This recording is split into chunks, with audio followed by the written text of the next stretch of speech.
I know people are going to read the title of this video and immediately think that I'm being a bigot. However, I can only hope that people give me a chance before they decide to rip me apart to explain myself adequately first. The truth is this: the push by the LGBT movement has absolutely ruined video games. But it's not surface level. It's not because this character is gay or trans and that's it. No, it's a lot more than that. It's a complete lack of understanding what is expected of audiences and how the industry has become hell-bent on creating so much diversity for the sake of it that they've all ended up just becoming the same thing. I came across this article from Meza.com. It's the bulk of what this video will be about, and it's titled Games and Gamers, LGBT Culture in Video Games. Right from the get-go, this article already proves how it's not about making cool games for this movement anymore. And here's what they said. As June marks the start of Pride Month, it's important to acknowledge the progress and challenges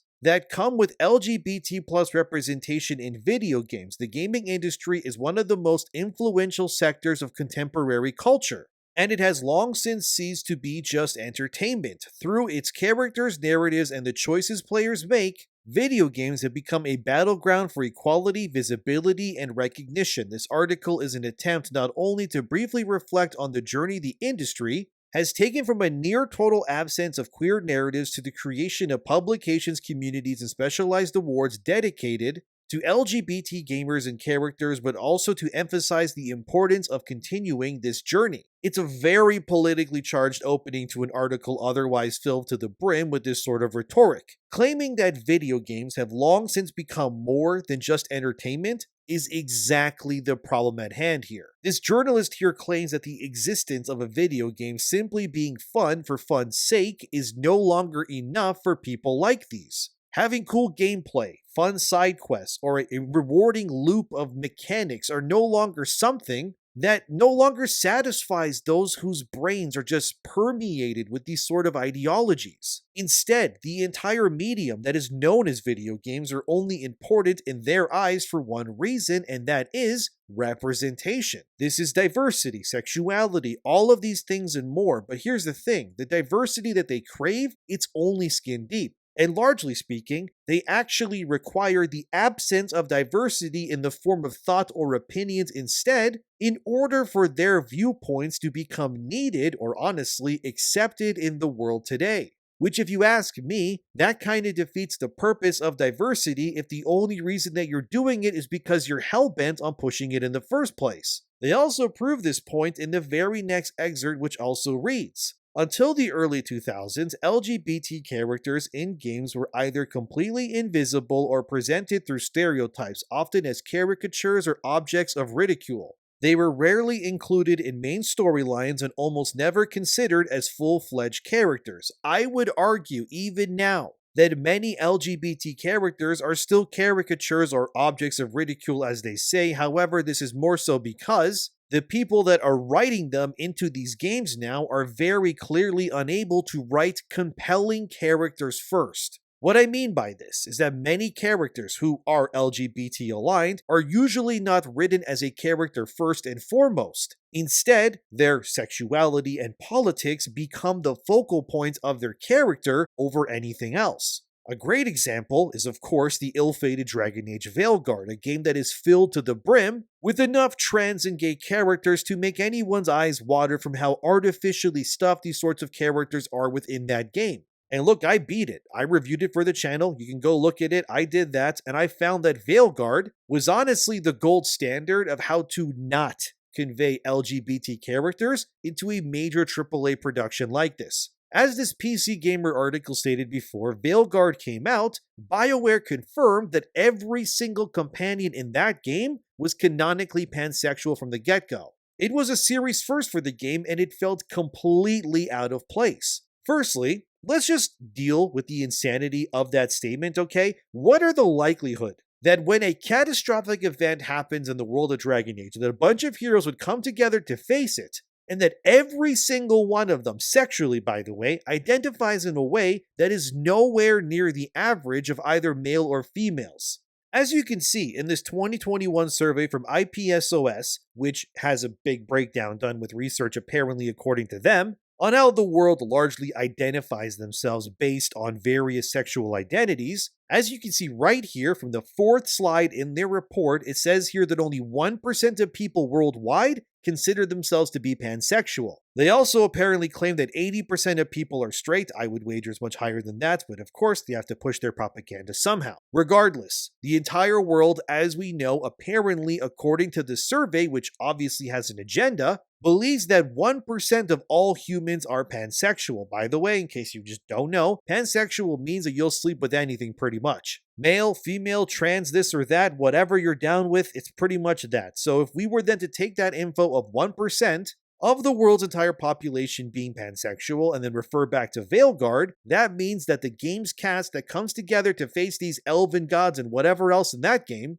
are all suspiciously not a part of that 80% majority, but instead this very small and clearly fringe minority of people who feel they are this one sexuality specifically. But then I hear people saying, Veilguard and its world aren't real life though, so why would you apply real world statistics to a game world that is not real life? Good question. My answer is, why does BioWare feel the need to push real-world sexuality so harshly in their fantasy world, if not for any other reason than to insinuate that what they're doing is nothing but obviously thinly veiled propaganda in the first place? Because no other game in Dragon Age or really BioWare history has this, and it sounds ridiculous to say that out loud. Sure, BioWare games have had gay romance options in the past. I'm not going to argue with that because it's true. I completely understand having options in games the likes of which BioWare makes because that's who BioWare has honestly always been. But there was nuance to it before. There were limitations that felt realistic that made a lot of sense. For a great example, look at Mass Effect as a trilogy. Every character in that game can be romanceable, and they have their own preferences when it comes to what they're attracted to. Garrus, for example, is a female Shepard romance option exclusive. Garrus cannot be gay, because Garrus is not gay. This may sound like a limitation to some, but in actuality, it instead makes Garrus seem like a real living being in that world. The same way that Rex, for example, can't be romanced by anyone regardless of gender because Rex is a Krogan. A weird bat frog lizard thing with like 4 hearts and lives over 1,000 years. And then you even have people like Tali. Tali is everyone's favorite Quarian. It's because she's snarky and she's funny and she's also really lethal and very smart when it comes to how she deals with her enemies and the problems around her. However, Tali is canonically straight and will only romance male Commander Shepard. Think of her like the variant of Garrus based on your gender. I could keep going, but the point is that Mass Effect's world, it felt believable despite it being full of aliens and big lobster-looking alien ships trying to eat everybody, because BioWare didn't go crazy off the rails with the representation or the diversity. And I would argue, actually, that because of those limitations to Mass Effect's character sexualities, that in turn, Mass Effect's trilogy is actually far more diverse, interesting, and believable than that of Veilguard's pansexual companions. How can that be? You're limited in Mass Effect to who you can bang, whereas in Veilguard, the world's your oyster, because that's the point. Diversity doesn't mean that anything goes. What diversity truly is that everyone is different. However, what Veilguard failed at is that by turning everyone canonically pansexual, which still sounds stupid to say out loud, is they instead wanted to be so different, they ended up making everyone the same. Now, there's nothing unique about Veilguard's companions when it comes to their sexual identities like the Mass Effect ones, because everybody's interchangeable. They're like action figures instead of real living beings in this world. And by placing limits and canon reasons as to who you can romance, who you can't, and who thinks this way or not, it actually creates a far more believable and interesting world. Mass Effect, after all, has teammates like Ashley Williams. Not a lot of people like her. It's because she's xenophobic and thinks that all aliens look the same, and she's just, racist towards all of them. And a character like this would honestly never exist in modern BioWare games. Yet even though some may dislike Ashley for being a raging racist gun-toting patriot-like character, you have to admit that her being that is a big reason why you even remember that character in the first place. It's because BioWare back then had the actual balls to create companions who weren't all just gray soup when compared to one another. Garrus is pro-military and a literal police officer. These days that would be taboo and people at BioWare would think that he's somehow the alien version of MAGA now. But again, what I love about Mass Effect over the modern BioWare stuff is that they were unafraid to make characters that felt distinct and unique. And that meant the warts and all too. Because by allowing your characters to not want to be, 100% good or bad, you end up creating believable characters that feel real instead. Whereas in Veilguard, there is no friction. Every companion is edgeless. They all get along, even characters like Lucanus, who, I kid you not, I had to Google the IMDb page for Veilguard's cast because I already forgot the majority of their names, is a literal assassin with a demon inside of him. Yet because they didn't want to offend anyone with him being too dark or something, Lucanus just comes off as a Disney baby's first character, and his most unique quality, I guess, is that he likes drinking coffee, and that's really it. Whereas in Mass Effect, you had people like Mordin, who literally committed you-know-what and more. The point is that old-school BioWare games prove that when you place the character's story and flaws and beliefs first before something like their sexuality, you end up with timeless companions that stand the test of time, and Veilguard proves what happens when you do the direct opposite. Look, I know people are going to think, oh, he hates LGBT stuff in games. No, Mass Effect and Dragon Age are some of my favorite games of all time, not Veilguard, that one sucks. But I have no problem with diversity and whatnot as long as it's not written like school children did it, you know? Anyway, circling back to the article at the heart of this video, they bring up other examples of early trans characters like Birdo in Super Mario, which I mean, fine, but that's a literal monster creature, not a human being, but okay, whatever. And they also bring up Vivian in Paper Mario, which is confirmed to also be trans. Here's a screenshot from the game where Vivian confirms that they were born a boy but identify as a woman. Again, though, Vivian isn't exactly a human. She's a former villain of the Three Shadows turned hero, but I guess wins have to be taken where they are. The article then makes the point that Birdo and Vivian are important because they represent something not shown very publicly during these times. You could argue that these characters were true representation because they existed well before the existence of what exists today.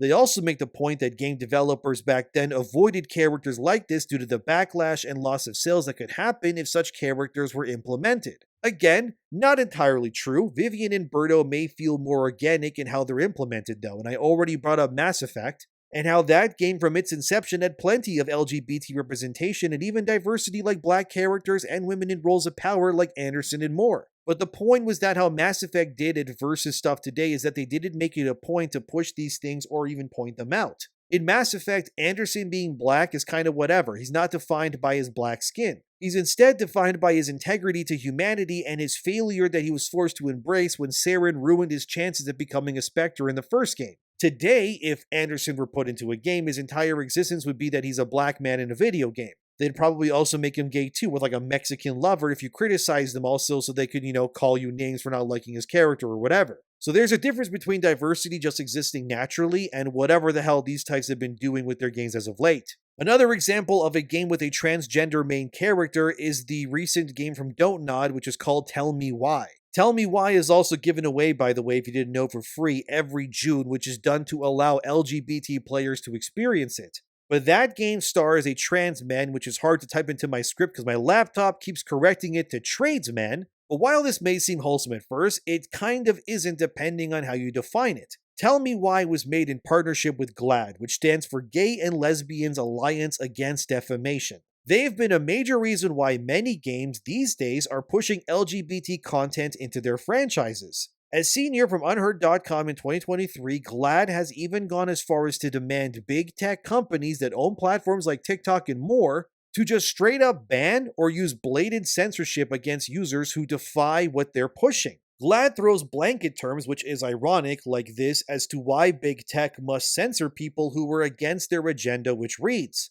"This disinformation and hate inadequately moderated on your platforms plays an outsized role in the sharp increase in real-world anti-transgender targeting and violence." They also cite in that same piece how this anti-trans agenda led to shootings like the one in Colorado Springs, which happened a few years back. But in case you don't know about that, so there was a shooter who opened fire in a gay club and ended people's lives, and the narrative spread that the shooter was like a Trump supporter. However, if you actually dug deeper, you would realize, as NBC News says here, the shooter was actually an LGBT person themselves and referred to themselves as non-binary specifically. But if you took what GLAAD said at face value in this instance, you would believe that some MAGA guy ran into a gay club and started spraying bullets, but that didn't happen. And the point is that a vast majority of why this debate against the LGBT movement has been happening is honestly due to disinformation on their side too. But we need to understand and come to terms with the fact that this disinformation is not necessarily only from one side, but all. Every side plays their cards and just hopes that nobody digs deeper.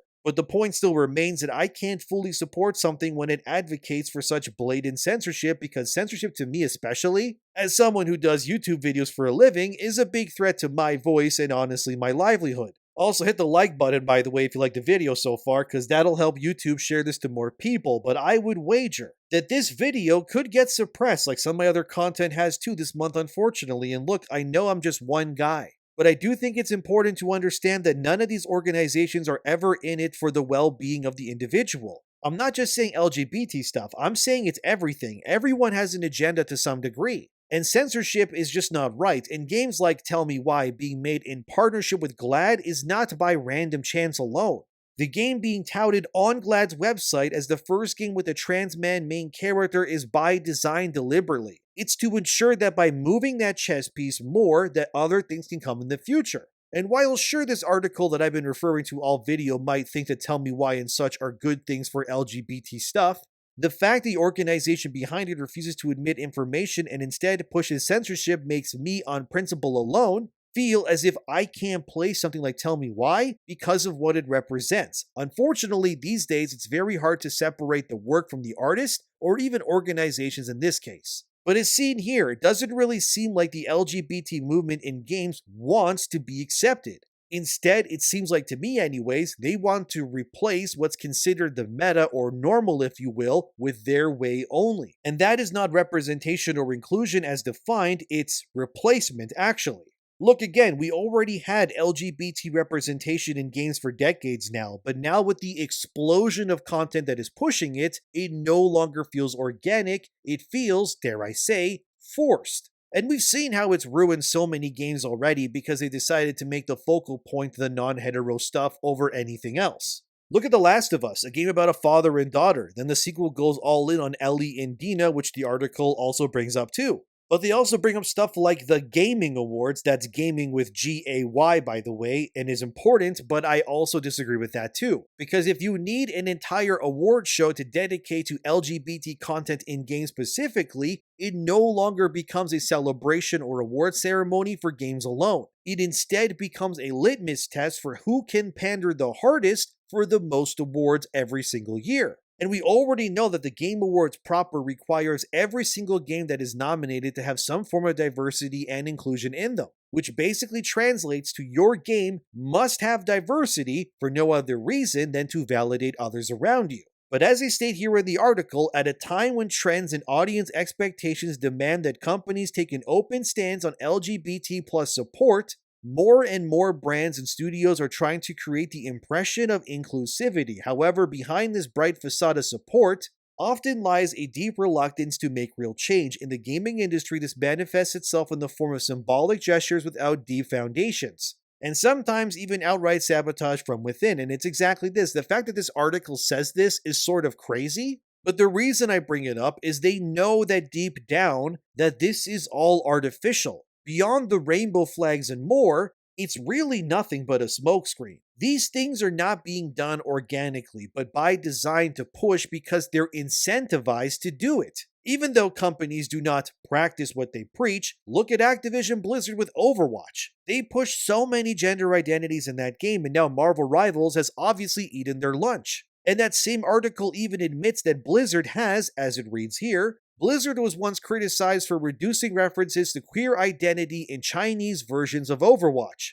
even as the studio actively promoted itself as an ally of the LGBT community in global markets. Exactly this, the reality is they never actually cared at all. They instead only do these things to net positive reception or awards from ceremonies to just put on their walls. It's never done organically. Gone are the days where diversity just existed like it does in the real world. Now it's become a deliberate chess piece of chosen parts moving in sequence to simply create a result. It's not organic, it is honestly synthetic, and the fact that even stalwart defenders cannot rationalize this is proof alone. The point is that the LGBT movement has absolutely destroyed gaming, but the ironic part of this all is they've actually ruined not video games themselves, but their own reputation and narrative through hubris and false organic growth. So when you look at it today, where Pride Month is abandoned by most companies and the rainbow flags are instead laying unused in some cardboard box in like a closet, it's because not only did these companies never care in the first place, but these initiatives were ruined by the very people who sought to champion it as well. And ultimately, no one can blame the fall of the LGBT movement in video games more than the very people who wanted it to succeed so badly in the first place. And like anything in life, if you have to force it so hard like this, it's always doomed to fail. No matter how much corporate backing or GLAADs that you work with, the outcome is still going to be the same. The agenda and its longevity will last only as long until the lights turn off and people go home. And unfortunately, for the LGBT movement, they went all in on a fabricated narrative instead of being truly accepting of others around them. Whether it was through mass censorship or online bullying campaigns who don't make people join your cause, by threatening their livelihoods constantly or spreading misinformation because you don't want to be called out for it. So the LGBT movement is dying, and so too it is in games specifically, and it's really nobody's fault but their own. But what do you think? Let me know in the comments. Subscribe. Thanks for watching. Hopefully people watch till the end, but who knows? But if you did, I thank you. Have a great day, and just go enjoy some video games, and I'll see you guys in the next video.